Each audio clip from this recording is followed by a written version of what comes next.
Hoy continuaremos con nuestro estudio del libro de Hebreos y estamos en el capítulo 4 hoy. Y es asombroso abordar esta epístola. Es con reverencia y asombro que debemos abordarla para no perdernos en un atolladero.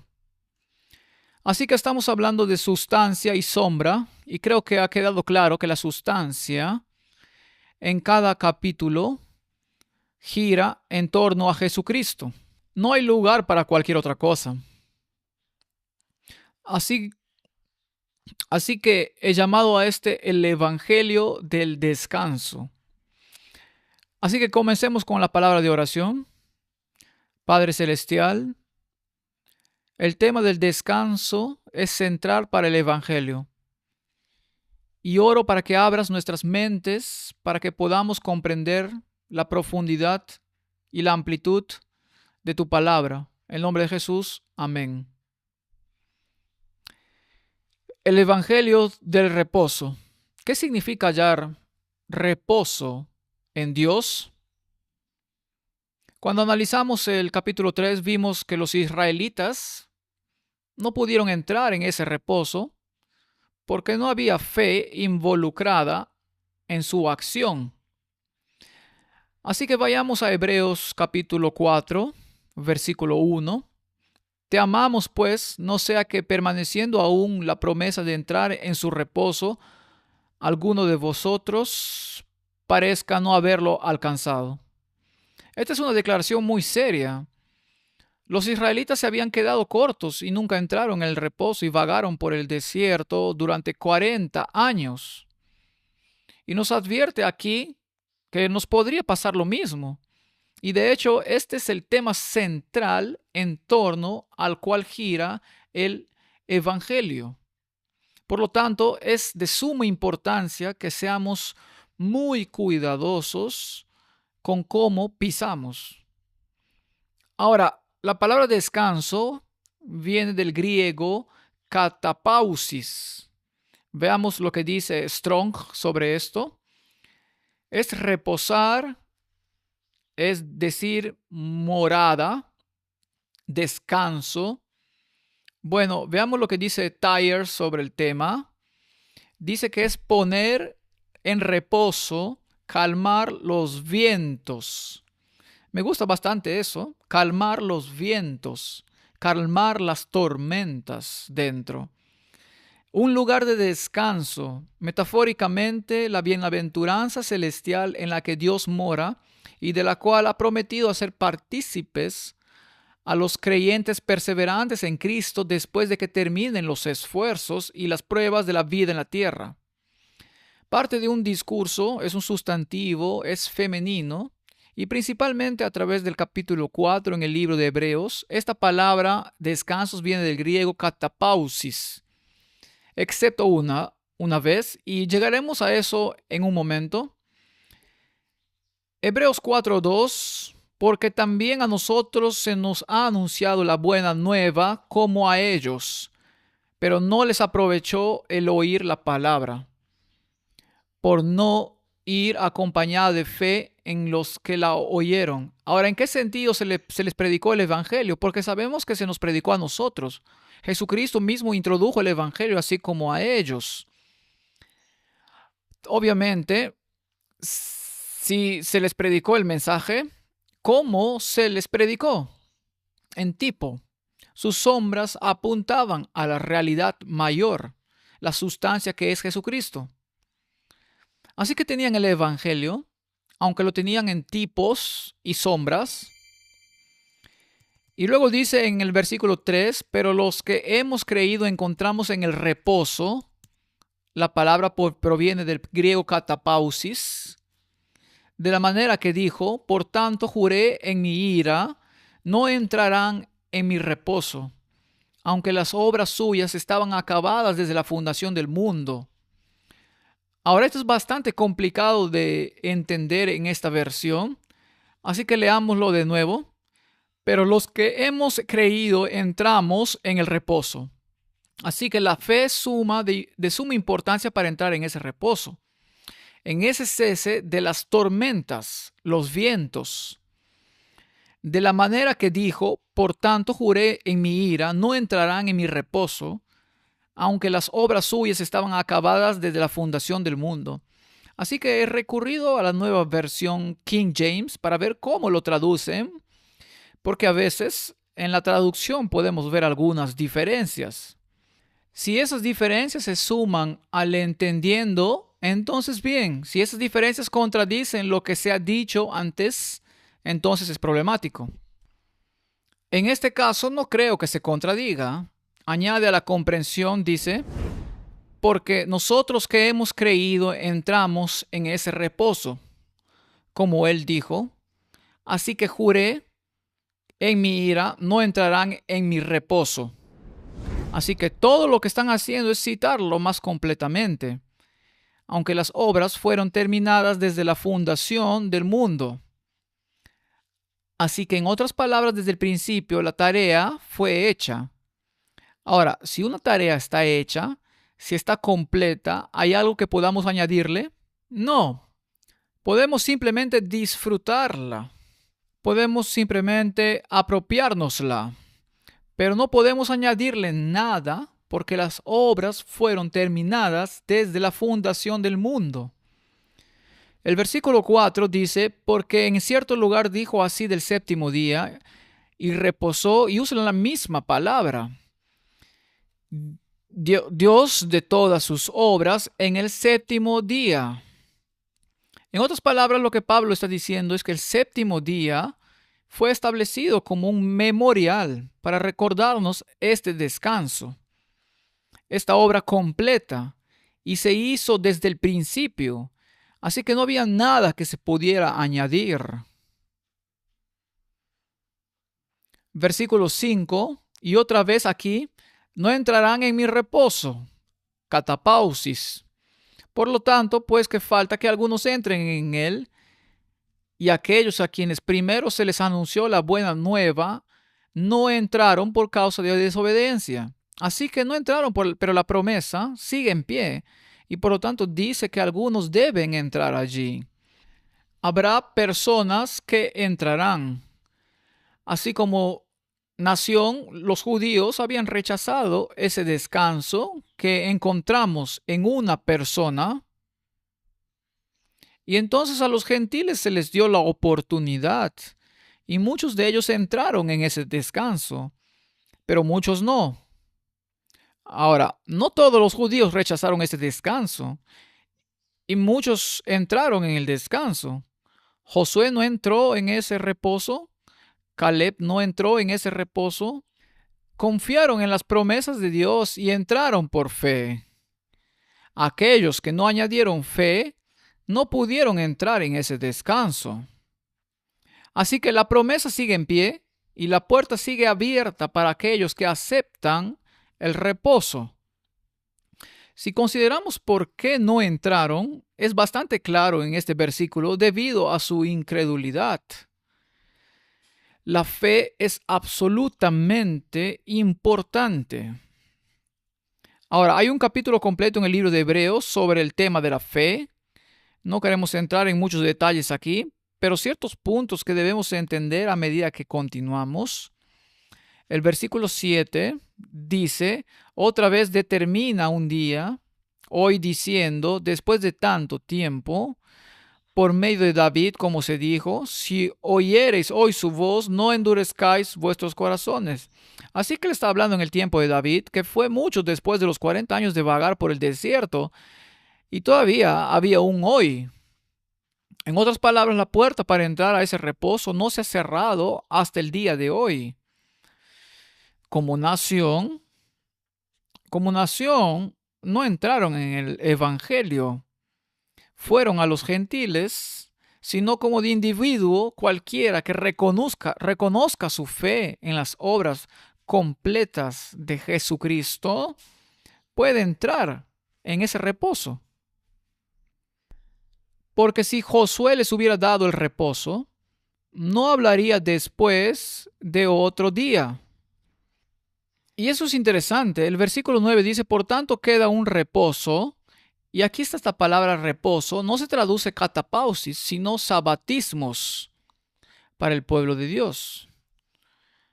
Por tanto, queda un sabatismos para el pueblo de Dios. Y esta es la única vez en el capítulo 4 donde se usa esta palabra reposo de la palabra sabatismos.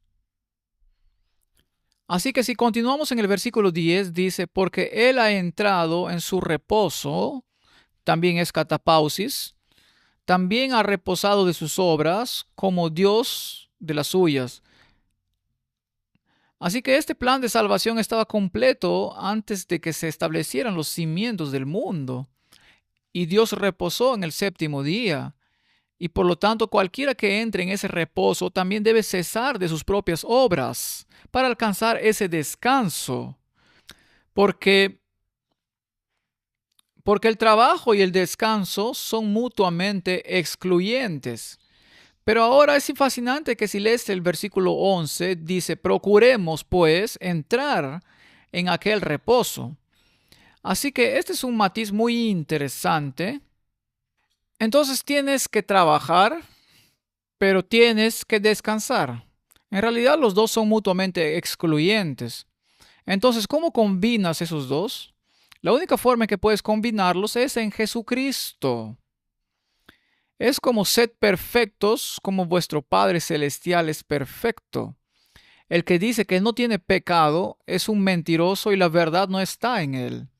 Parecen diametralmente opuestas, pero en Cristo se vuelven una realidad.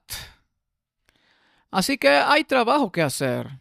Tienes que vender todo, tienes que esforzarte para entrar por la puerta angosta, pero no es tu trabajo el que lo hace, porque debes cesar de tu trabajo. Es algo que ha sido completado en Cristo. El verso 12 dice, porque la palabra de Dios es viva y eficaz, y más cortante que toda espada de dos filos, y penetra hasta partir el alma y el espíritu.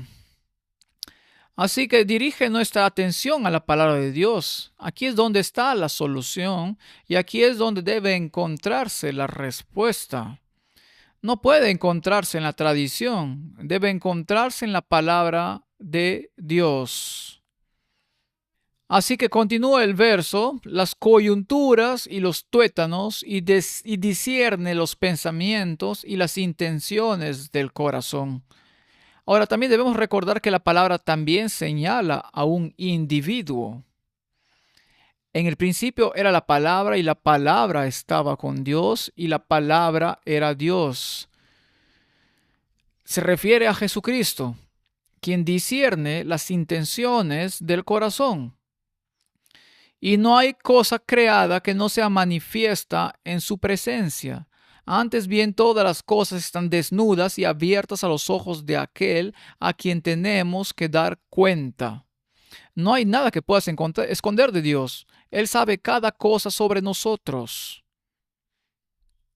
Ahora, en estos versículos de nuevo, vamos a ver una estructura quiástica particular, porque vamos a ver un quiasmo en cada capítulo. De nuevo, reitero que hay muchos, pero solo haremos uno por el bien de la inclusión. Y este tiene de nuevo la estructura ABC y luego a la inversa CBA. Hebreos capítulo 4:2 dice que el evangelio no se combina con la fe.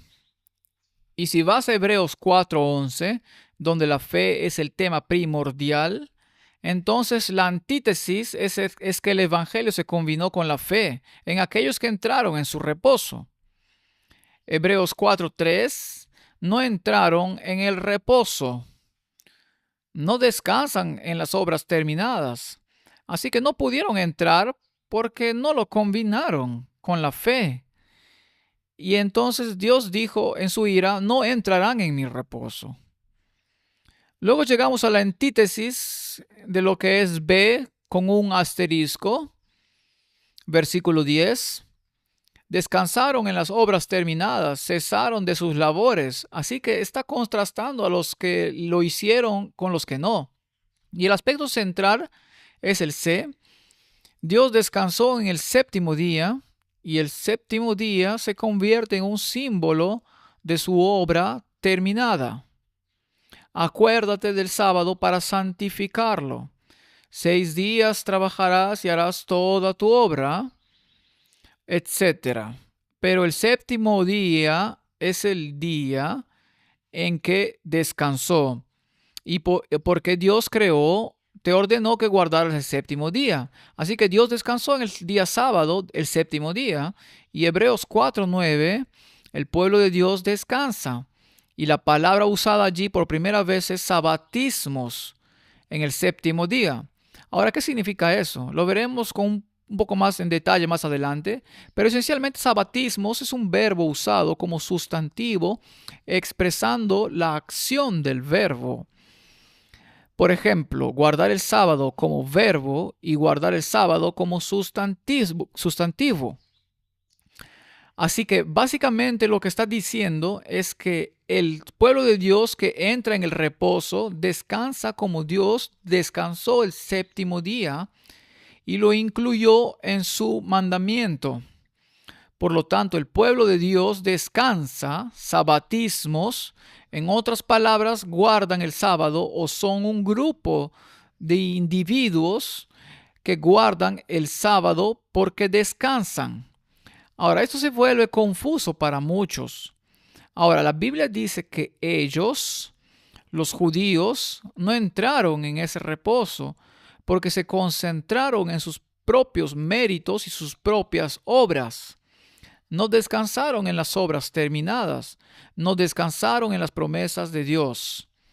Ahora, puedes guardar el sábado como una forma de obras y tener miles de reglas como los judíos tenían, casi 2000 reglas en cuanto a cómo guardar el sábado. Eso no es descansar, eso es trabajar y luego reclamar crédito por las obras. Solo porque algo se usa de manera incorrecta, no lo hace incorrecto. Dios no quitó su ley, ni una jota ni una tilde desaparecería de la ley porque la gente se apropiara de ella o la usara de manera incorrecta. Así que queda un reposo para el pueblo de Dios, un sabatismo, no como una forma de obras, sino como un memorial. Así como Dios descansó el séptimo día, nos pide que descansemos el séptimo día como testimonio al mundo de que aceptamos el reposo que está en Cristo. Así que necesitamos entender y desempacar esto y debemos usar la Biblia y solo la Biblia porque solo ella corta como una espada hasta la médula. Así que una doctrina central en las Escrituras, en el Nuevo Testamento, es la doctrina de la justificación. La justicia por la fe y la justicia por la fe excluye las obras. Y esta doctrina es la única doctrina que ha estado bajo ataque desde el principio. Desde el tiempo de Adán y Eva. Caín dijo, no traeré la ofrenda prescrita. Eso me recuerda a un Salvador que vendrá, que ha completado las obras por mí. Traeré las obras de mis propias manos y Dios tendrá que estar satisfecho con ello. Ahí es donde la rebelión nos trajo. Un rechazo del descanso que Dios había prometido.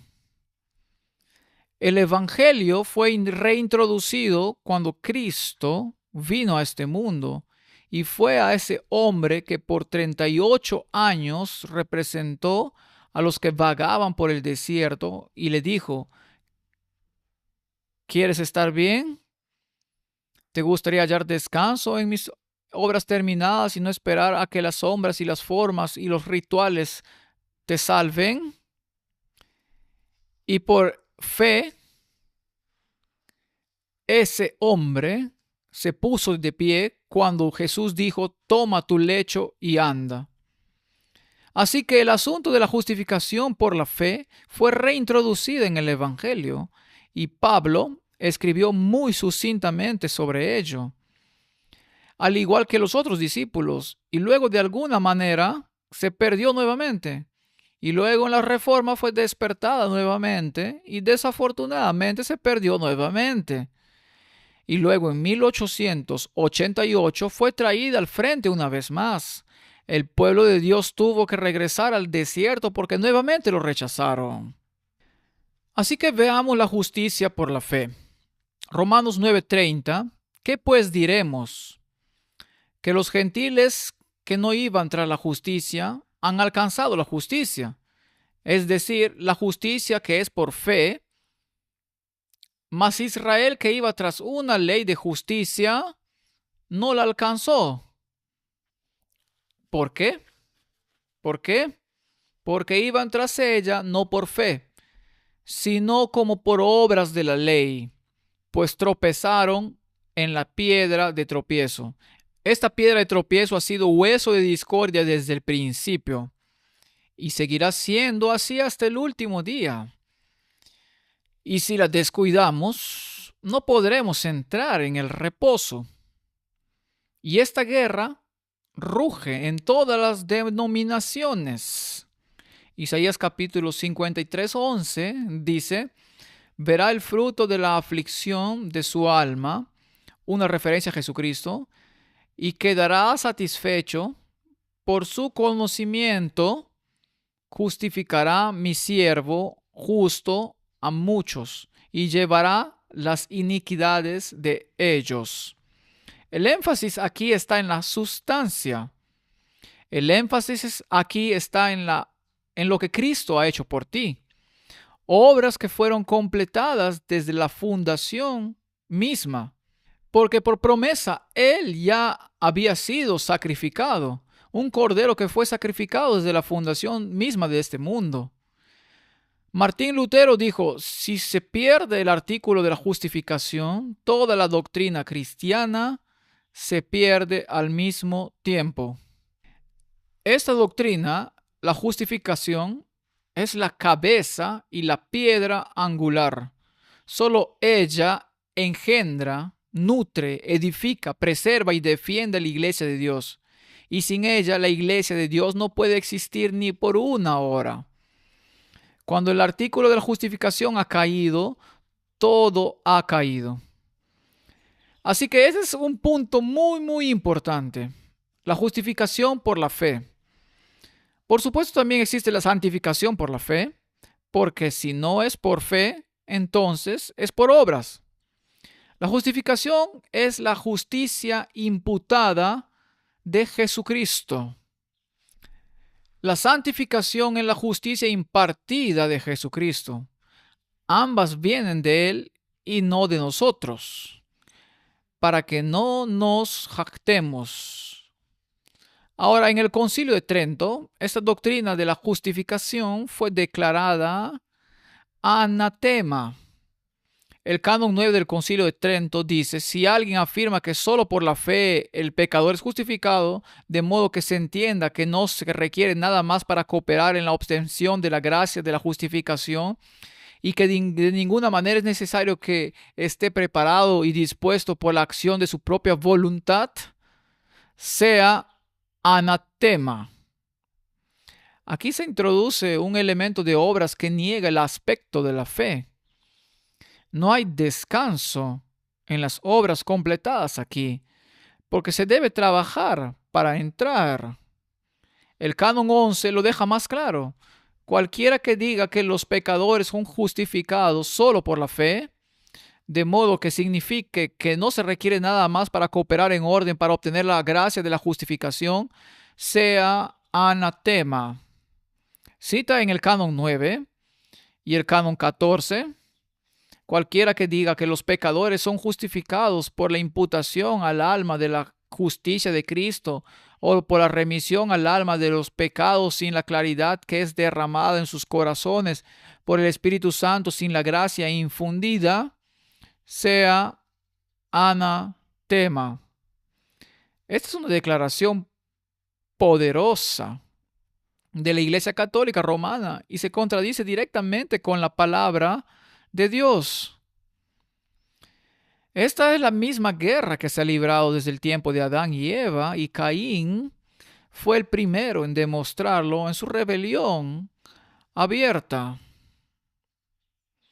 Aquí hay otra declaración del Concilio de Trento. Si alguien dice que la justicia recibida no se preserva ni aumenta ante Dios mediante las buenas obras, sino que estas obras son simplemente el fruto y las señales de la justificación obtenida, pero no la causa de su aumento, que sea anatema. Bueno, no se puede ser más claro que eso. Por lo tanto, la Iglesia Católica Romana directamente en sus declaraciones ex cátedra, desde la silla del obispo, niega la doctrina de la justificación y dice que hay algo que agregar. Eso no es el reposo, sino las obras. Y así como los judíos agregaron obras a cada uno de los preceptos de Dios, con ello negaron el reposo. Aquí está la visión protestante de la justificación. Cristo, la palabra, que es el Hijo de Dios, tenía dos naturalezas, la divina y la humana, inseparablemente unido en una sola persona. Artículo 3 de los hijos de Dios.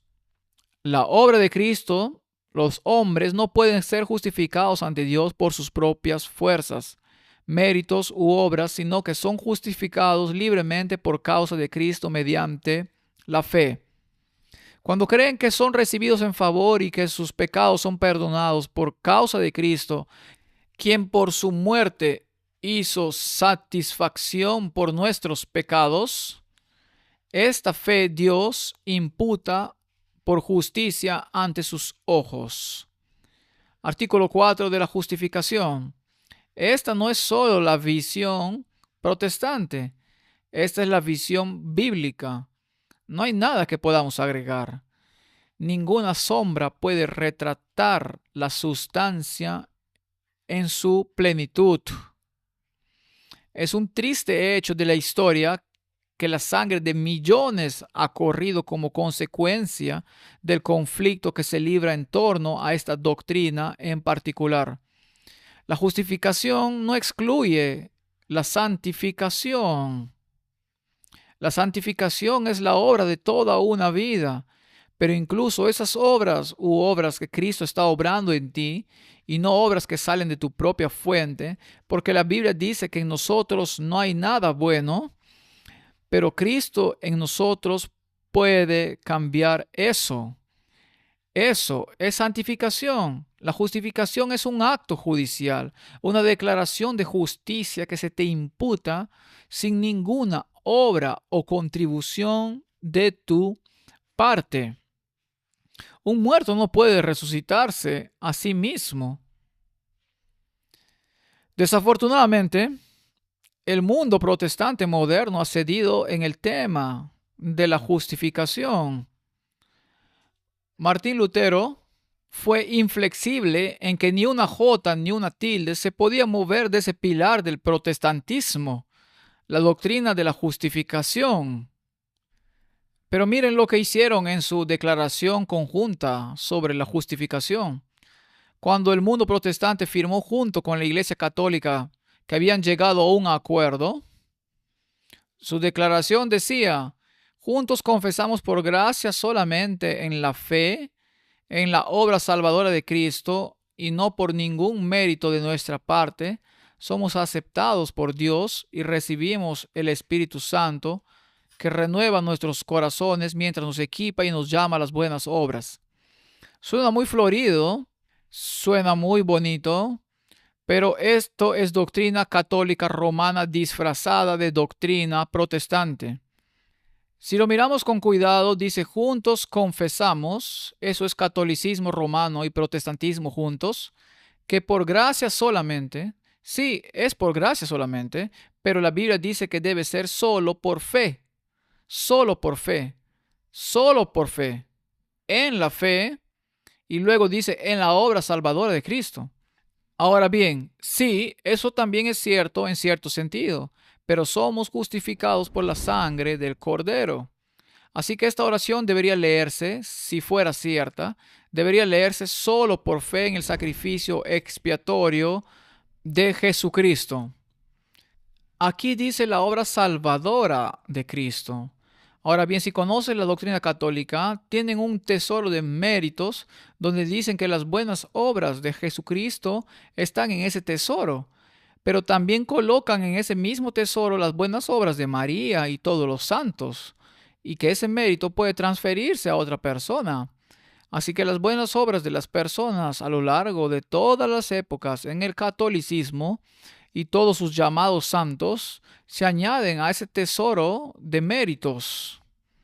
No es por las obras que somos salvos, es por el derramamiento de su sangre, porque sin el derramamiento de sangre no hay perdón de pecados.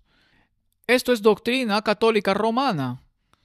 Y luego continúa, y no por ningún mérito de nuestra parte. ¿Correcto? Somos aceptados por Dios y recibimos el Espíritu Santo que renueva nuestros corazones mientras nos equipa y nos llama a buenas obras. Eso no es justificación, eso es santificación. Así que esta es una declaración conglomerada, mezclando santificación y justificación y aplicándola a sí mismos. Esta es la doctrina de la salvación por obras mezcladas con el evangelio de la gracia, negando la fe y negando la expiación. Esta es una parodia de la justicia. Así que estamos muy seguros de que entendemos de qué se trata. Gálatas 2:16. Sabiendo que el hombre no es justificado por las obras de la ley, sino por la fe de Jesucristo. También es importante que sea la fe de Jesús. Debe ser una fe más alta de la que podemos siquiera considerar. Es algo que es un don de Dios. Nosotros también hemos creído en Jesucristo para ser justificados por la fe de Cristo y no por las obras de la ley. Por cuanto por las obras de la ley nadie será justificado. Eso es bastante claro. El Concilio Católico Romano de Trento está hablando directamente en contra de las Escrituras y la declaración conjunta sobre la justificación es una traición del protestantismo a la doctrina de las obras. Gálatas 3:2 dice, esto solo quiero saber de vosotros. ¿Recibisteis el Espíritu por las obras de la ley o por el oír con fe? Es una pregunta retórica, por supuesto. Por la fe. Versículo 22 en Gálatas 3 dice, mas la Escritura lo encerró todo bajo pecado, para que la promesa que es por la fe en Jesucristo fuese dada a los creyentes. Y Romanos deja claro que todo lo que no es de fe es pecado. Romanos 3:28, concluimos pues que el hombre es justificado por fe sin las obras de la ley. ¿Puede ser más claro? Es sorprendente que el catolicismo romano hable de San Pablo y nombre sus cardenales en su honor, pero niegue todo lo que ha escrito. Si recurrimos al espíritu de profecía, la declaración dice, la gran doctrina de la justificación por la fe, tan claramente enseñada por Lutero, se había perdido casi totalmente de vista y ocupaban su lugar los principios del romanismo de confiar en las buenas obras para obtener la salvación. Whitefield y los Wesley, miembros de la iglesia establecida, está hablando del protestantismo, buscaban con sinceridad el favor de Dios, que según se les había enseñado, se conseguía por medio de una vida virtuosa y por la observancia de los ritos religiosos. Se encuentra en el Conflicto de los Siglos, páginas 253. En cierta ocasión en que Carlos Wesley cayó enfermo y pensaba que estaba próximo a su fin, se le preguntó en qué fundaba su esperanza de la vida eterna. Su respuesta fue, he hecho cuanto he podido por servir a Dios. Pero como el amigo que le dirigiera la pregunta no parecía satisfecho con la contestación, Wesley pensó, ¿qué? ¿No son suficientes mis esfuerzos para fundar mi esperanza? ¿Me privaría de mis esfuerzos? No tengo otra cosa en que confiar. John Whitefield, Life of the Reverend Charles Wesley, página 102. Tales eran las tinieblas que habían caído sobre la iglesia y ocultaban la expiación, despojaban a Cristo de su gloria y desviaban la mente de los hombres de su única esperanza de salvación, la sangre del Redentor crucificado. Si no entendemos la doctrina de la justificación, entonces no podemos encontrar reposo. Ahora, una vez que Pablo ha explicado este descanso con cierto detalle, cambiando de tema, y en Hebreos capítulo 4, versículo 14, comienza a hablar de Jesús como el gran sumo sacerdote. Esta es una progresión lógica.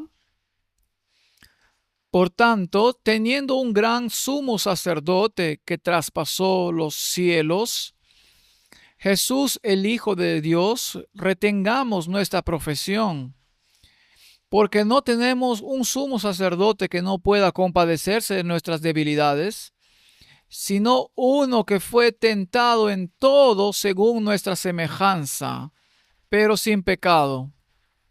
Acerquémonos, pues, confiadamente al trono de la gracia, para alcanzar misericordia y hallar gracia para el oportuno socorro.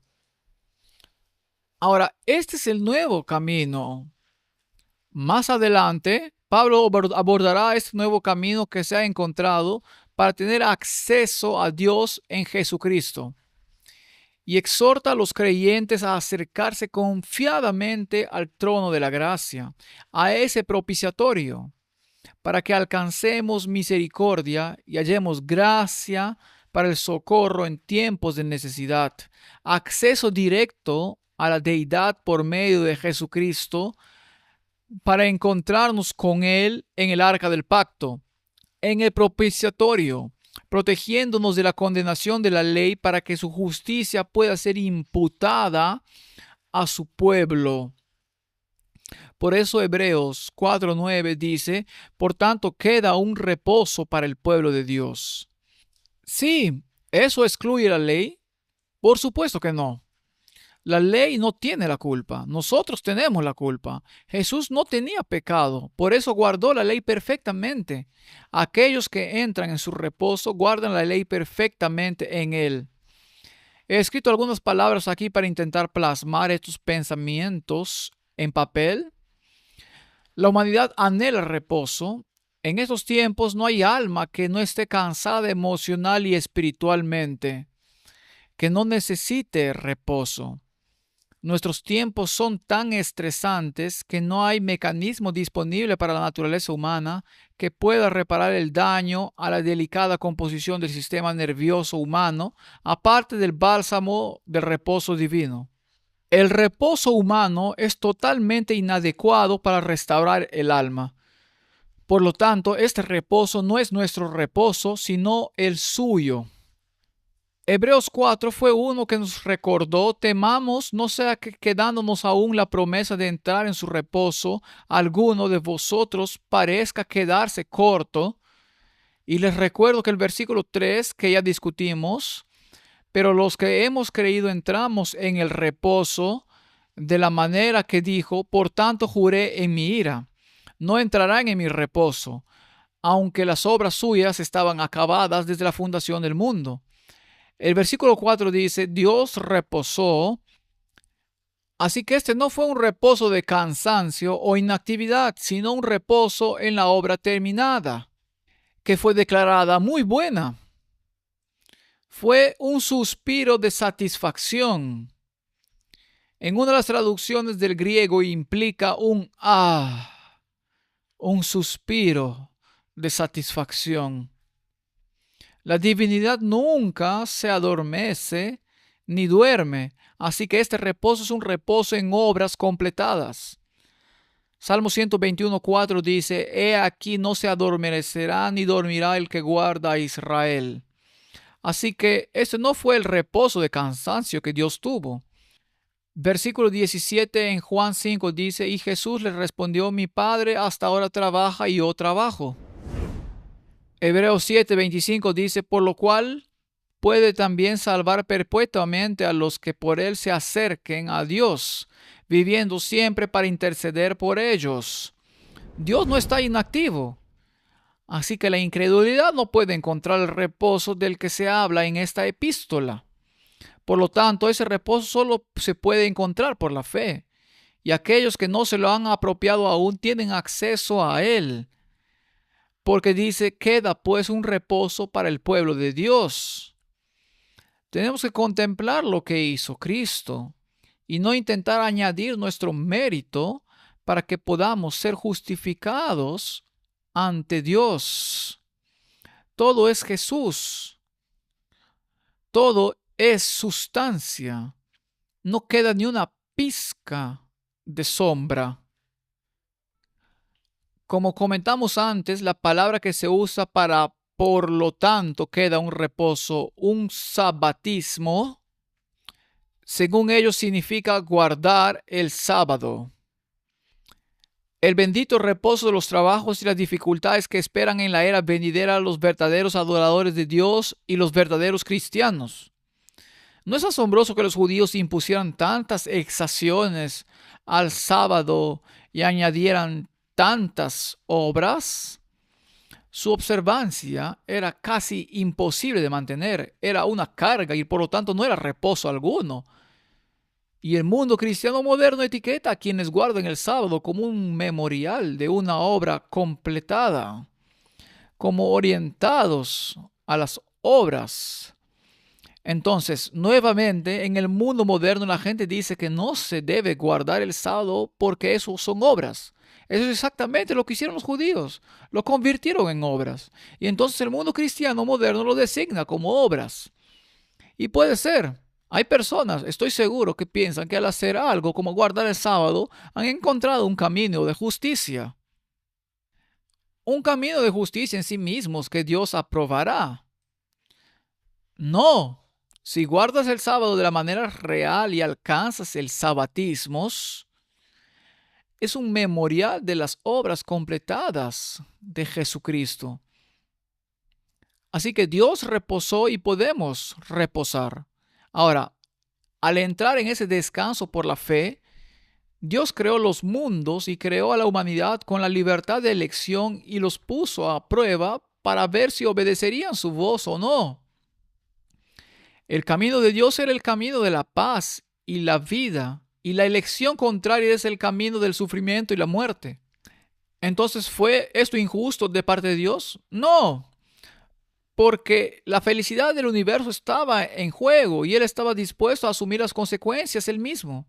El que odiaba el pecado y la injusticia estaba dispuesto a hacerse pecado por nosotros. Él es quien nos salva por su sangre. Hebreos 1:9 dice, has amado la justicia y aborrecido la maldad, por lo cual te ungió Dios, el Dios tuyo, con óleo de alegría más que a tus compañeros. El libro de Hebreos no se trata de lo que podemos hacer, se trata de lo que Él ha hecho. Para entrar en su reposo debemos permitirle que nos transforme para que también amemos la justicia y aborrezcamos la iniquidad. Y esta es la obra de Cristo en nosotros. La esperanza de gloria, y es una obra progresiva, se llama santificación. Es una justicia impartida. Cristo viviendo en nosotros, capacitándonos para hacer buenas obras. Ni siquiera podemos tomar mérito por esas obras, porque Él es Él trabajando en nosotros.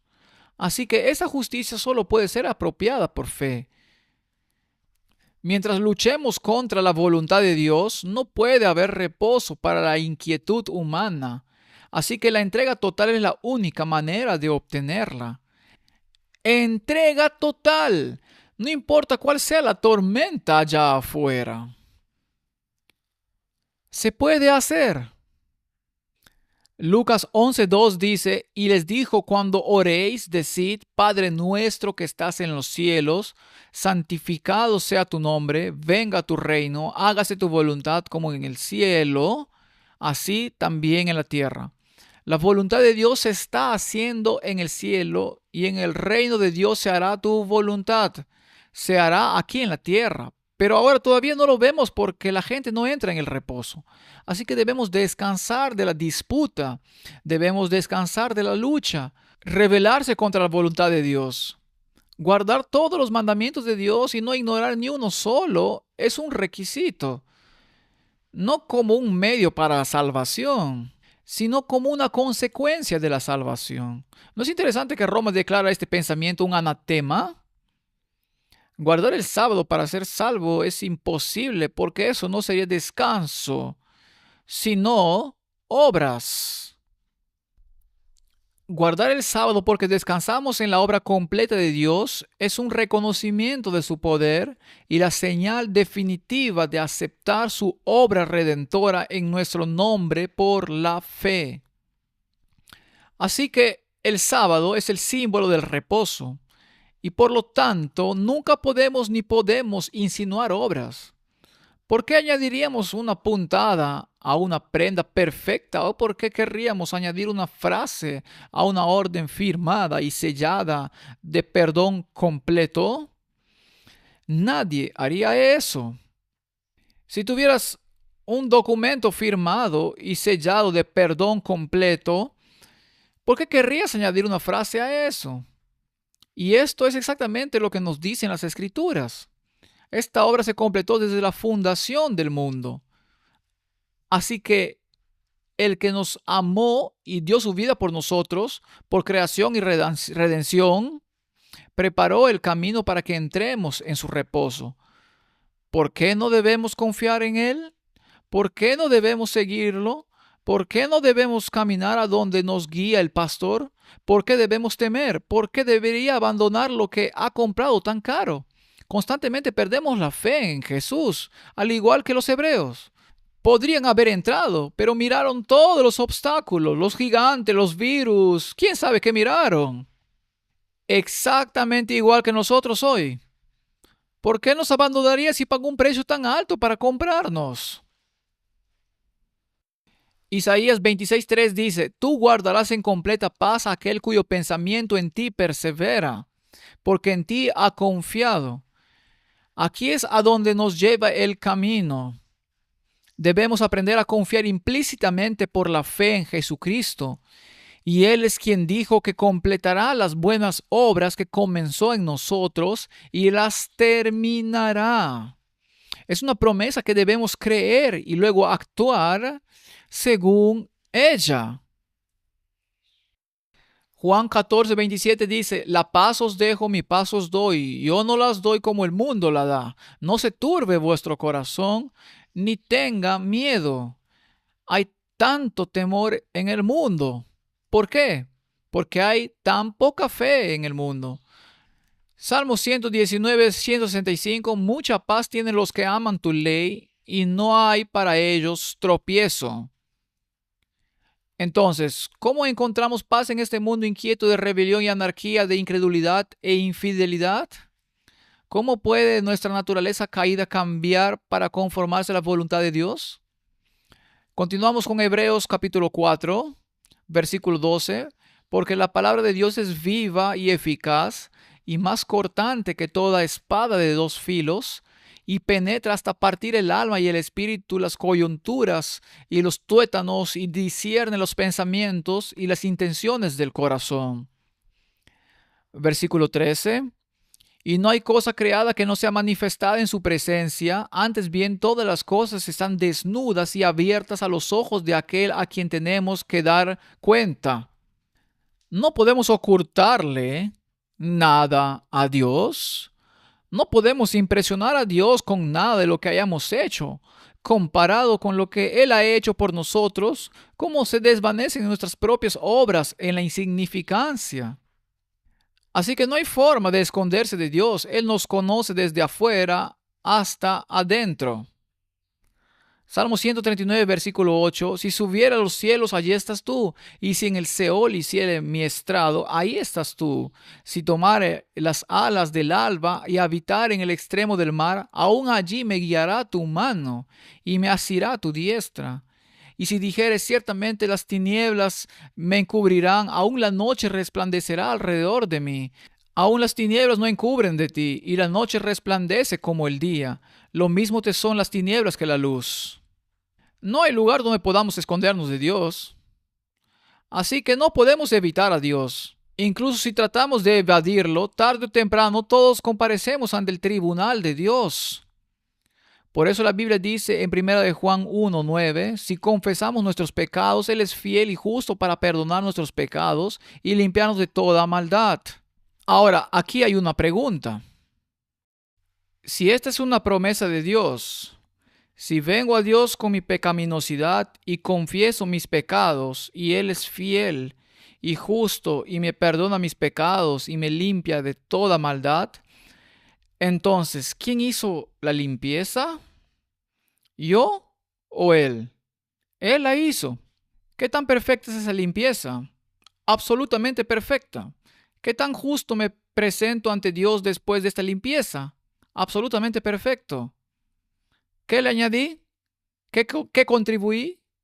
¿O voy a reescribir la oración y comenzar a agregar notas sobre mi propia justicia cuando en realidad es su justicia obrando en mí? Es incomprensible que esta guerra siga en su apogeo en el mundo protestante hasta el día de hoy. De modo que sus ojos no se pierden de vista a nadie y a nada. El que creó la vista del águila no tiene una vista menor que la de su creación. Si el águila puede ver un grillo moviéndose entre los arbustos a kilómetros de altura, ¿cuánto más Dios? La espada de dos filos atraviesa y divide, parte hasta dejar expuesta la médula. El sacerdote inspeccionó el cordero en busca de defectos, luego lo partió en dos para exponer las partes internas y quema la grasa alrededor de los riñones. Eso es símbolo del pecado. Así que la espada debe hacer su trabajo. El mundo con sus trompetas y heraldos proclamando la filantropía de los grandes hombres no puede engañar a Dios que ve en secreto. La frase "los ojos del Señor" aparece muchas veces en las Escrituras y haríamos bien en estudiar estos versículos. Hoy en el mundo, en los medios de comunicación, leemos todo sobre la filantropía, pero al mismo tiempo, si leemos con atención, podemos encontrar todo sobre la infidelidad en las mismas personas que practican la llamada filantropía. Dios no se deja engañar por nada de esto. La única manera de encontrar la salvación es venir al trono de Dios, a ese propiciatorio, y confesar que nos quedamos cortos. Génesis capítulo 6:8. Pero Noé halló gracia ante los ojos de Jehová. No era sin culpa. No se emborrachó y se quedó desnudo. Deuteronomios 11:12.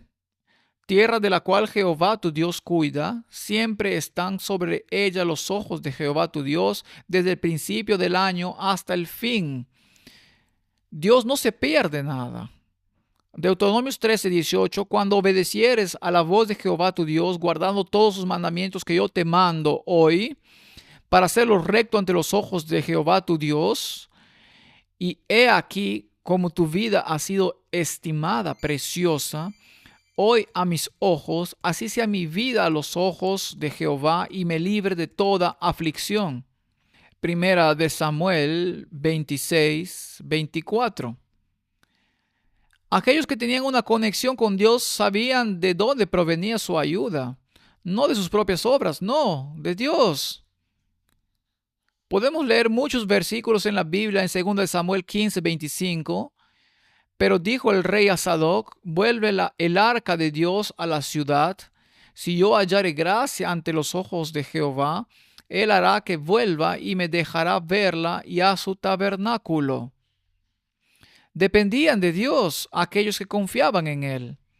Primera de Reyes 15:5. Por cuanto David había hecho lo recto ante los ojos de Jehová, y de ninguna cosa que le mandase se había apartado en todos los días de su vida, salvo en lo tocante a Urías Eteo.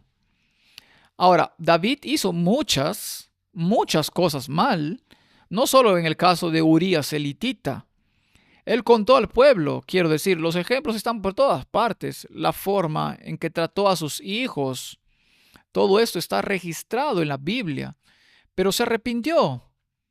Y este es el problema, no confió en esas obras que estaban en el medio que Dios escribió en él. Se dio cuenta de lo que era, se dio cuenta de que era un pecador. Primera de Reyes 15:11. Asa hizo lo recto ante los ojos de Jehová como David su padre. Y Omri hizo lo malo ante los ojos de Jehová, e hizo peor que todos los que habían reinado antes de él. Dios registra todas estas cosas. Y luego hay versículos donde los ojos del Señor están sobre los reyes y lo que están haciendo. E hizo Asa lo bueno y lo recto ante los ojos de Jehová su Dios, porque los ojos de Jehová contemplan toda la tierra. Dice 2 Crónicas 16:9, para mostrar su poder a favor de los que tienen corazón perfecto para con él. ¿Qué es la perfección? Confianza total en Jesucristo. Locamente has hecho en esto, porque de aquí en adelante habrá más guerra contra ti. Sea bueno o malo, Dios lo discierne. Segundo de Crónicas 21:6, y anduvo en el camino de los reyes de Israel como hizo la casa de Acab, y los ojos del Señor lo vieron todo, sea bueno o malo, porque nuestros padres se han rebelado y han hecho lo malo ante los ojos de Jehová nuestro Dios, porque le dejaron y apartaron sus rostros del tabernáculo de Jehová, y le volvieron las espaldas. Salmos 34:15, los ojos de Jehová están sobre los justos y atentos sus oídos al clamor de ellos. ¿No debería internalizar estos versículos? ¿No deberíamos confiar más particularmente en el tiempo en el que vivimos? Porque los caminos del hombre están ante los ojos de Jehová, y él considera todas sus veredas. Proverbios 5:21 o 15:3, los ojos de Jehová están en todo lugar, mirando a los malos y a los buenos. No podemos escondernos de Dios. Los ojos de Jehová velan por la ciencia, mas él trastorna las cosas de los prevaricadores. E Isaías 49:5 dice, ahora pues dice Jehová, el que me formó desde el vientre para ser su siervo, para hacer volver a él a Jacob y para congregarle a Israel, porque estimado seré en los ojos de Jehová, y el Dios mío será mi fuerza. Estas son las promesas que debemos entender. Jeremías dice, e hizo lo malo ante los ojos de Jehová, conforme a todo lo que hizo Joacim. En otras palabras, su escrutinio es penetrante. Sus ojos no se pierden nada. Ahora, si nos volvemos al Evangelio y vemos lo que hizo Jesús, leemos en Marcos 11:11, y entró Jesús en Jerusalén y en el templo, y habiendo mirado alrededor todas las cosas, como ya anochecía, se fue a Betania con los 12. Me puedo imaginar esa mirada. Sus ojos no se perdieron nada. La condenación del templo y la ciudad estaba sellada. Esa mirada no se perdió nada y se fue. El versículo dice que salió. Qué terrible calamidad que él debiera dejar el templo para nunca regresar. Su casa les ha sido dejada desolada. Eso significa que Dios ya no está en la sombra. Se ha convertido en la sustancia. Segundo de Corintios 6:16, ¿y qué acuerdo hay entre el templo de Dios y los ídolos?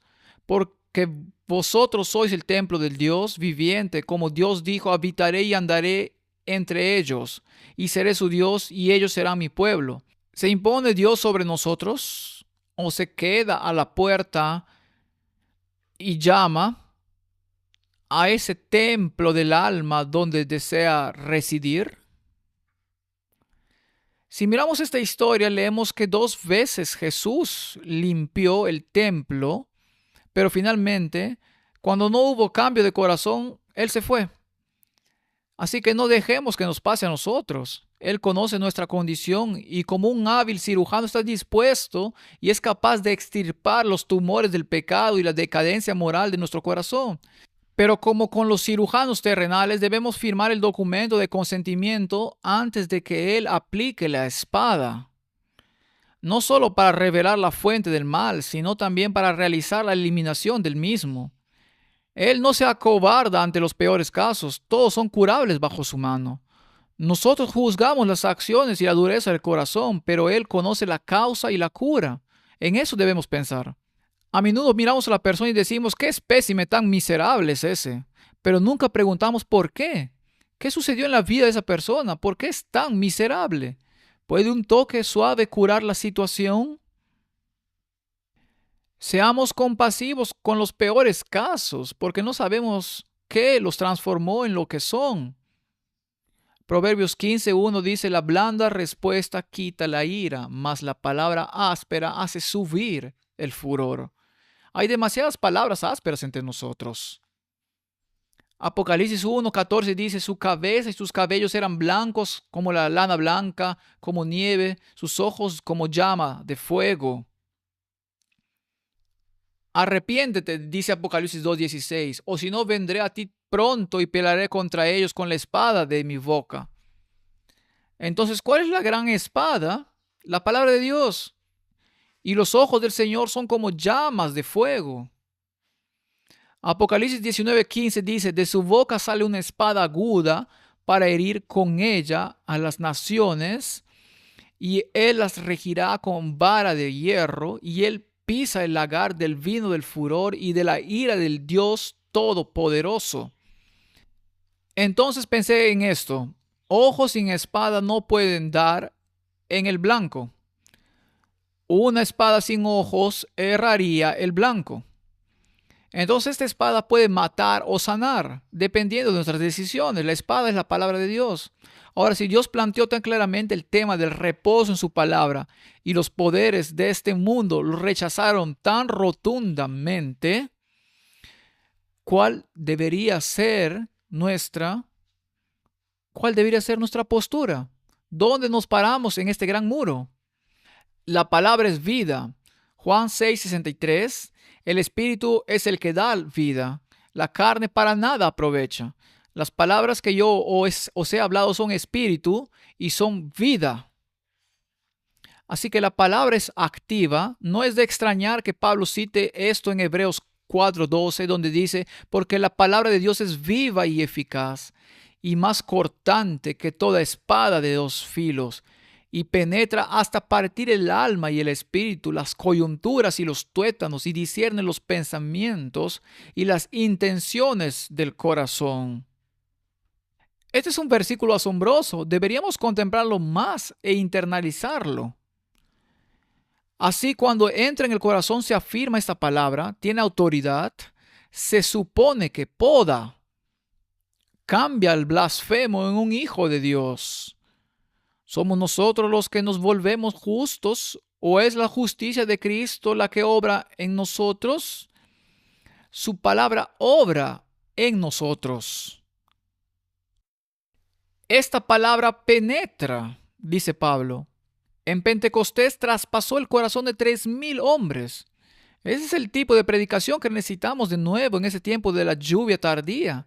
Ya que la maldad abunda, debemos ser no menos sino más audaces en nuestra predicación. El encabezado en la versión King James es la palabra de Dios, divide Lucas 12:51. ¿Pensáis que he venido para dar paz en la tierra? Os digo, no, sino disensión. Porque de aquí en adelante 5 en una familia estarán divididos, 3 contra 2 y 2 contra 3. Una casa. ¿Está hablando de la iglesia? ¿Está hablando de la iglesia que guarda los mandamientos y se aferra al testimonio de Jesús? ¿Está la casa dividida 3 contra 2, 2 contra 3? Prácticamente así. Si miramos al mundo hoy, si observamos la casa en general, si observamos el cristianismo en su conjunto, se sientan en concilios ecuménicos porque supuestamente ya no están divididos. ¿No tienen la palabra que penetra hasta el alma? ¿Estará dividido el padre contra el hijo y el hijo contra el padre, la madre contra la hija y la hija contra la madre, la suegra contra su nuera, la nuera contra su suegra? ¿No es esto lo que está sucediendo en la iglesia? ¿No es esto lo que está sucediendo en la iglesia? Esta iglesia que se llama a sí misma la madre de todas las iglesias, ¿está en armonía con sus hijas o sus hijas desecharon la palabra para comprometerse con ella? Entonces ningún tribunal terrenal fue más preciso que Dios para discernir el mal. No tenemos que desesperar porque Dios conoce a cada una de nuestras acciones. No puedo esconderme de Dios, no puedo negar mi pasado, no puedo corregir lo que sucedió en mi pasado, no puedo corregir mis faltas, pero puedo confesarlas. Hebreos 4:15 dice, porque no tenemos un sumo sacerdote que no pueda compadecerse de nuestras debilidades, sino uno que fue tentado en todo según nuestra semejanza, pero sin pecado. ¿Sabes? Podríamos ocultar nuestros pecados de la familia, los amigos y la comunidad, pero no podemos ocultarlos de Dios. Y por lo tanto, una confesión total es absolutamente necesaria. ¿Y qué clase de sumo sacerdote tenemos? Uno que ya murió por esos pecados. ¿Crees que no los conocía cuando murió por ellos? Incluso antes de que se cometieran. Así que acerquémonos pues confiadamente al trono de la gracia para alcanzar misericordia y hallar gracia para el oportuno socorro. La gente no quiere hacer eso. Quiere un mediador, quiere un sacerdote en algún punto intermedio, pero la necesidad nos lleva al trono de la gracia. Solo cuando nos damos cuenta de nuestra gran necesidad podemos comenzar el viaje de la recuperación. Si miramos la historia de la necesidad de los leprosos en el segundo libro de los Reyes, había a la entrada de la puerta 4 hombres leprosos, los cuales dijeron el uno al otro, ¿para qué nos estamos aquí hasta que muramos? Ahora la lepra es un símbolo de pecado. Si tratáramos de entrar en la ciudad por el hambre que hay en la ciudad, moriremos en ella. Y si nos quedamos aquí, también moriremos. Vamos pues ahora y pasemos al campamento de los sirios. Si ellos nos dieren la vida, viviremos, y si nos dieren la muerte, moriremos. Se levantaron pues al anochecer para ir al campamento de los sirios, y llegando a la entrada del campamento de los sirios, no había nadie allí, porque Jehová había hecho que en el campamento de los sirios se oyese estruendo de carros, ruido de caballos y estrépito de gran ejército, y se dijeron unos a otros, he aquí el rey de Israel ha tomado a sueldo contra nosotros a los reyes de los heteos y a los reyes de los egipcios para que vengan contra nosotros. Y así se levantaron y huyeron al anochecer, abandonando sus tiendas, sus caballos, sus asnos y el campamento como estaba, y habían huido para salvar sus vidas. Ahora, ¿quién había hecho esto? Dios había hecho esto. Él había preparado el camino. Cuando los leprosos llegaron a la entrada del campamento, entraron en una tienda y comieron y bebieron y tomaron de allí plata y oro y vestidos y fueron y lo escondieron. Y vueltos entraron en otra tienda y de allí también tomaron y luego fueron y lo escondieron. Luego se dijeron el uno al otro, no estamos haciendo bien. Hoy es día de buena nueva y nosotros callamos. Y si esperamos hasta el amanecer, nos alcanzará nuestra maldad. Vamos pues ahora, entremos y demos la nueva en casa del rey. La historia se registra para nosotros si hemos descubierto la obra que Dios ha hecho por nosotros y comenzamos a recoger los beneficios.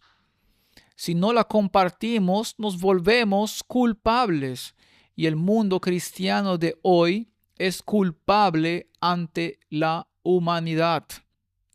Así que nosotros también necesitamos gracia y misericordia y alimento celestial y debemos contárselo al mundo.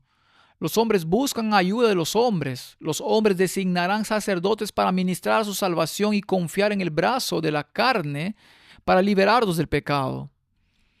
Construyen capillas, iglesias y templos y cardenales y mega iglesias y designan pastores para guiarlos cuando el pastor divino está afuera llamando, esperando que alguien abra la puerta. Espera que alguien abra la puerta. Los hombres pagan a sacerdotes para llenar los anhelos del alma cuando el sacerdote divino ofrece la salvación de forma gratuita.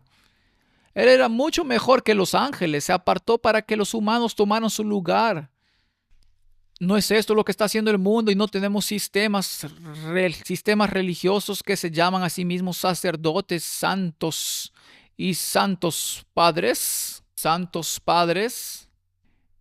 Hebreos 1:4, hecho tanto superior a los ángeles, cuanto heredó más excelente nombre que ellos. ¿Por qué deberíamos ir al hombre si podemos venir a Cristo? Se volvió uno con la humanidad en todo, excepto en el pecado. Él era sin pecado. Hebreos 4:15 dice, porque no tenemos un sumo sacerdote que no pueda compadecerse de nuestras debilidades, sino uno que fue tentado en todo según nuestra semejanza, pero sin pecado. Acerquémonos pues confiadamente al trono de la gracia y por fe apropiémonos de la salvación. Él lo abandonó todo, dice el Espíritu de profecía, para llevar a cabo el plan de misericordia de Dios para la raza caída. En cumplimiento del propósito del cielo, se hizo obediente hasta la muerte, incluso muerte de cruz. No tenía comunión con el pecado, no había conocido nada de él, pero vino a este mundo y tomó sobre su alma sin pecado la culpa del hombre pecador, para que los pecadores pudieran ser justificados ante Dios. Luchó contra la tentación, venciendo por nosotros. El Hijo de Dios puro e inmaculado llevó la pena de la transgresión y recibió el golpe de la muerte que trajo liberación a la raza. Esto es protestantismo en su máxima expresión. Hebreos 2:18 dice, pues en cuanto él mismo padeció siendo tentado, es poderoso para socorrer a los que son tentados. Si vamos a Hebreos 4:15 leemos, porque no tenemos un sumo sacerdote que no pueda compadecerse de nuestras debilidades, sino uno que fue tentado en todo según nuestra semejanza, pero sin pecado. Así que el tema del reposo está fuertemente ligado al sumo sacerdote que nos dio ese reposo. Entonces, ¿qué hacemos? Acudimos a sacerdotes terrenales, impostores que se arrogan las prerrogativas de Cristo para absolver del pecado y pronunciar bendiciones sobre las almas no convertidas que nunca han sido traspasadas por la espada de Dios. Cuando estaba en la iglesia católica, no necesitaba una Biblia, no necesitaba la espada. Me decían que todo lo que necesitaba era un sacerdote. Y cuando un día el sacerdote no estaba disponible, comencé a pensar y a estudiar esta palabra de Dios. Porque solo hay un sacerdote que califica, porque es sacerdote para siempre. No somos pecadores, sino ministros. Servimos, no mandamos. Suplicamos, no coaccionamos ni forzamos. Lloramos y gemimos, no gritamos y mandamos. Predicamos un evangelio de arrepentimiento, no de salvación en pecado. Sí, la Biblia dice que somos un sacerdocio real, pero nuestras ofrendas no son sacrificiales, sino que consisten en el incienso de la oración y la alabanza, y la mayor recompensa de estas ofrendas son vidas entregadas que entran al reposo. Es tiempo de que el pueblo de Dios lea más y ore más. Hebreos 4:3 dice, pero los que hemos creído entramos en el reposo.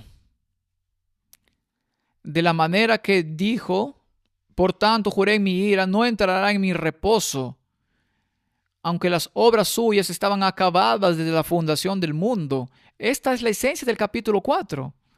Así que estamos viviendo en el gran día antitípico de la expiación. En ese día, todos los sacerdotes, excepto el sumo sacerdote, fueron expulsados del templo, y solo el sumo sacerdote, vestido con una sencilla vestimenta blanca, hizo expiación por los pecados del pueblo, los sacerdotes y por sí mismo. Servimos al gran sumo sacerdote que era sin pecado, pero se hizo pecado por nosotros y oficia en un templo no hecho por manos humanas. Leemos en 2 Corintios capítulo 5:21, al que no conoció pecado, por nosotros lo hizo pecado, para que nosotros fuésemos hecho justicia de Dios en él. Y en Mateo 11:28 dice, venid a mí todos los que estáis trabajados y cargados, y yo os haré descansar. Esta es la carga del capítulo 4. El reposo en las obras terminadas de Dios. Algo a lo que no podemos contribuir en nada porque ya se ha completado.